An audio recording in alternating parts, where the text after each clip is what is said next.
Hey guys, welcome back to another video. Today I'm going to be showing you how to install Fabric for Minecraft.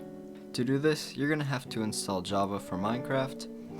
This is a required dependency for Fabric and Optifine and Forge and every other mod loader.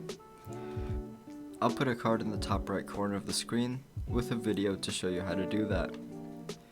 But first, we're going to go to the first link in the description, fabricmc.net, and click download.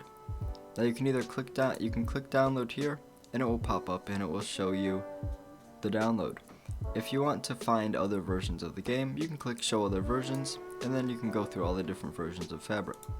We're just going to be installing the normal one. I prefer to do it with a jar, but you can click download for Windows. I'm going to click download jar and it will pop up in the corner. If it doesn't come up here, it will come up in your downloads folder. I'm going to take this file and drag it onto my desktop. We're going to go ahead and run the installer from our desktop. And here you can see it pops up and you can select the Minecraft version you want. I'm going to be doing 1.20.1 and I'm going to go ahead and click install. It says server here. Those are just the options to install a server jar, but we don't need that. Now that we have it installed, we can close out of this and open up our Minecraft launcher. Now that we're in the launcher, you can see Fabric 1.20.1 popped up right here.